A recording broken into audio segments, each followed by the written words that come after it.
فبأي آلاء ربكما تكذبان.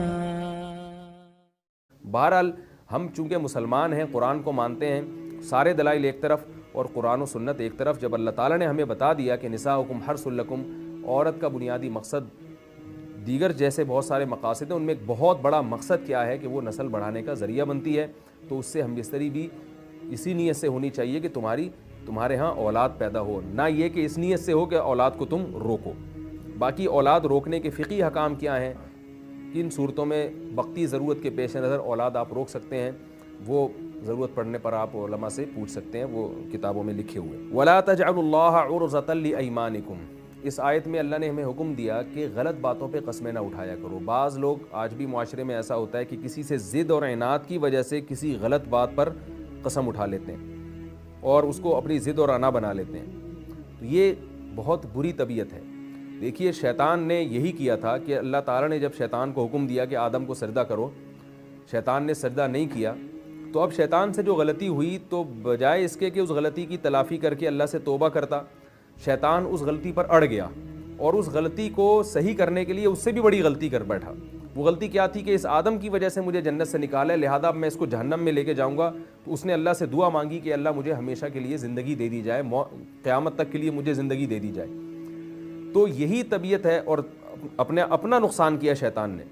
تو یہی طبیعت، شیطانی طبیعت ہمارے ہاں معاشرے میں بعض لوگوں میں ہوتی ہے کہ وہ کسی سے ضد اور ہٹ دھرمی میں آ کر قسمیں اٹھا لیتے ہیں یا عزم کر لیتے ہیں غلط بات پر.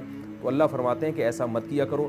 اگر کسی شخص نے کسی غلط بات پر قسم اٹھائی یا پکا ارادہ کیا تو اس کو اپنے اس ارادے سے رجوع کر لینا چاہیے.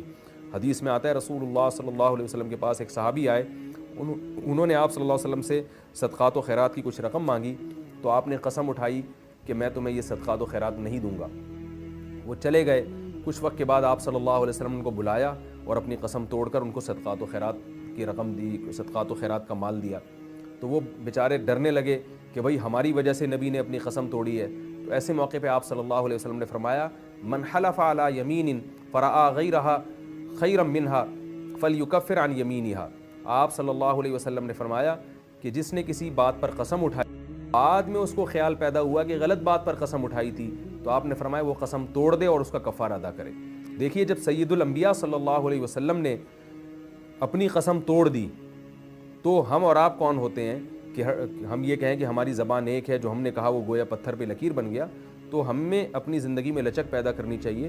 جو چیز جس وقت کے لحاظ سے مناسب ہو اس چیز کو اسی وقت کے لحاظ سے ہمیں اختیار کر لینا چاہیے. اسی سے ملتا جلتے ایک اور چیز بھی ہے کہ ہم دین کے کسی مخصوص طریقے کو جب اختیار کرتے ہیں کہ بھئی ہمارے بزرگوں سے یہ طریقہ چلا آ رہا ہے اور اس طریقے سے ہم تبلیغ کریں گے، تو ہم اس پہ بھی ایسا ڈٹ جاتے ہیں کہ معاشرے کے لحاظ سے اگر اس میں تبدیلی کی ضرورت ہو تو وہ بھی نہیں کر رہے ہوتے. تو اللہ تو فرماتے ہیں کہ قسمیں توڑ سکتے ہو، تو جب قسم نہ کھائی ہو صرف عزم ہی کیا ہو تو اس عزم کو کیوں نہیں توڑا جا سکتا. تو زمانے کے لحاظ سے، حالات کے لحاظ سے، حکمت مصلحت کے لحاظ سے اپنے ارادوں کو ہمیں تبدیل کرتے رہنا چاہیے اور ایک ہی بات پہ اڑ نہیں جانا چاہیے. اس سے انسان کی زندگی برباد ہوتی ہے، اس سے اللہ بھی ناراض ہوتے ہیں اور انسان کی اپنی زندگی بھی خراب ہو جاتی ہے.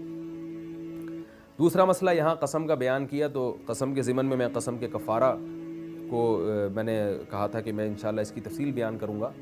قسم کھانے کے بعد اگر کوئی شخص توڑ دے، یاد رکھیں جھوٹی قسم کا کوئی کفارہ نہیں ہے. آپ نے ماضی کی کسی چیز پر جھوٹی قسم اٹھائی تو وہ گناہ کبیرہ ہے اور اتنا سخت گناہ ہے کہ آپ صلی اللہ علیہ وسلم نے جب قسم کے جھوٹی قسم کے گناہ کو بیان کیا تو آپ صلی اللہ علیہ وسلم جوش میں آ کے لیٹے ہوئے تھے اور آپ صلی اللہ علیہ وسلم بیٹھ گئے. صحابی فرماتے ہیں کہ ہمیں تمنا ہوئی کہ لیتہ سکتا، کاش آپ صلی اللہ علیہ وسلم خاموشی اختیار کر لیں. تو آپ نے فرمایا کہ جھوٹی قسم اتنا بڑا جرم ہے، اتنا بڑا گناہ ہے. مستقبل کی کسی بات پر اگر آپ قسم اٹھا لیں تو ایک قسم تو طلاق کی ہوتی ہے. بعض لوگ یوں قسم اٹھاتے ہیں کہ اگر میری بیوی نے یہ کام کیا تو اس کو طلاق ہے. تو یاد رکھیں اس قسم یہ ریورس نہیں ہو سکتی، اس کا کوئی کفارہ نہیں. اگر بیوی وہ کام کرے گی تو لازماً طلاق واقع ہوگی، لہذا ایسے الفاظ استعمال نہیں کرنے چاہیے. آج کل لوگ یہ مسئلہ بہت زیادہ پوچھتے ہیں کہ میں نے بیوی سے کہا کہ اگر تم امی کے گھر گئی تو تمہیں طلاق ہے، اگر تم نے یہ کیا تو تمہیں طلاق ہے، اگر تم نے فلاں سے بات کی تو تمہیں طلاق ہے. تو یہ جاہل لوگوں کی قسمیں ہوتی ہیں. یہ بہت بڑی جہالت کی بات ہے بات بات پہ اس طرح طلاق کو معلق کر دینا. تو یاد رکھیے پھر اس سے رجوع نہیں ہو سکتا، اس کا کوئی کفارہ نہیں ہے. اگر آپ نے زوجہ کو کہہ دیا کہ تم نے یوں کیا تو تمہیں طلاق، فلاں نے یوں کیا تو تمہیں طلاق، تو جیسے ہی وہ کام ہوگا طلاق واقع ہو جائے گی، اس میں یہ ریورس نہیں ہو سکتا یہ عمل۔ 3 طلاقیں کہا تھا تو 3 واقع ہو جائیں گی، 1 کہا تھا تو 1 طلاق واقع ہو جائے گی۔ دوسری قسم یہ ہوتی ہے کہ اللہ کی قسم میں یہ کام کروں گا، اس کا کفارہ کیا ہے؟ 10 غریبوں کو 2 ٹائم کا کھانا، اور اگر اس کی طاقت نہیں ہے تو 3 روزے۔ اب اس میں امام شافعی کا اور امام ابو حنیفہ رحمہ اللہ تعالیٰ کا جب آپ ڈیٹیل میں جاتے ہیں تو اختلاف ہے۔ اس پر تو اجماع ہے کہ یہ کفارہ ہے، یہ تو قرآن نے بیان کیا۔ امام شافعی رحمہ اللہ تعالیٰ کی نظر میں آپ غریب کو کھانا ہی کھلا سکتے ہیں، اس کے پیسے نہیں دے سکتے، اور 3 روزے لگاتار رکھنا واجب نہیں ہے بلکہ جب چاہیں رکھ لیں۔ امام ابو حنیفہ رحمہ اللہ تعالیٰ کا جو مذہب ہے اس کے مطابق آپ غریب کو کھانا بھی کھلا سکتے ہیں اور کھانے کے پیسے بھی دے سکتے ہیں، تو ایک کھانا جو ہے وہ اس کے لیے صدقہ فطر کے برابر رقم دینی پڑے گی، جو بعض علماء کے نزدیک 2.25 کلو ہے اور 2.25 کلو گندم ہے، اور بعض علماء کے نزدیک 2.25 کلو گندم۔ اگر احتیاطاً 2.25 کلو گندم دے دیں تو زیادہ بہتر ہے۔ تو 2.25 کلو گندم 10 غریبوں کو دی جائے گی، ہر غریب کے پاس کم سے کم 2.25 کلو گندم آنی چاہیے۔ اگر آپ نے ایک ہی غریب کو 10 غریبوں کا کھانا کھلا دیا یا اس کو کھانا دے دیا یا گندم دے دی تو اس سے کفارہ ادا نہیں ہوگا، تو 10 غریبوں میں بانٹنا پڑے گا، ہر غریب کے پاس 2.25 کلو گندم یا 2.25 کلو گندم سے کم نہیں آنا چاہیے، یا تو گندم دے دیں یا اس کی قیمت دے دیں۔ تو امام حنیفہ کے نزدیک نہ صرف یہ کہ قیمت دینا جائز ہے بلکہ زیادہ بہتر ہے تاکہ غریب اپنی جو حاجت ہو وہ پوری کر سکے۔ تو قرآن نے جو کھانے کو معیار بنایا ہے وہ معیار ہے، یعنی قیمت اس کی دیکھی جائے گی۔ تو اگر آپ نے ایک ہی غریب کو 10 دنوں تک 2.25 کلو گندم دے دی یا کھانا کھلا دیا تو یہ بھی جائز ہے، یعنی ایک غریب کو آپ نے دوپہر کا کھانا آج کھلایا اور رات کو اسی غریب کو کھلا دیا، پھر اگلے دن اسی غریب کو دوپہر کا کھلایا، رات کا کھلایا، اور 10 دن تک، تو یہ بھی 10 غریبوں ہی کو کھانا کھلانے کے مترادف ہوگا، کیونکہ یہ جو غریب آج تھا یہ کل جو ہے حکماً دوسرا غریب سمجھا جائے گا۔ تو ایک ہی دن میں اگر ایک غریبوں کو 10 آدمی کا کھانا کھلایا تو کفارہ ادا نہیں ہوگا، 10 دنوں میں بانٹ کر کھلایا یا 10 دنوں میں بانٹ کر اس کو رقم تقسیم کی تو بھی کفارہ ادا ہو جائے گا۔ اسی طرح کسی غریب کو آپ نے 2 ٹائم کا کھانا کھلایا، لیکن وہ 2 ٹائم کا کھانا ایک دن میں نہیں تھا، جیسے آپ نے صبح دوپہر کا کھانا اور رات کا کھانا یہ تو 2 ٹائم کا ہو گیا، تو آپ نے کیا کیا کہ ایک غریب کو آج دوپہر کا کھانا کھلایا اور کل دوپہر کا کھانا اسی غریب کو کھلایا، تو یہ بھی 2 ٹائم ہی کا کھانا کہلائے گا فقہائے حنفیہ کے نزدیک، یعنی اس سے بھی کفارہ ادا ہو جائے گا۔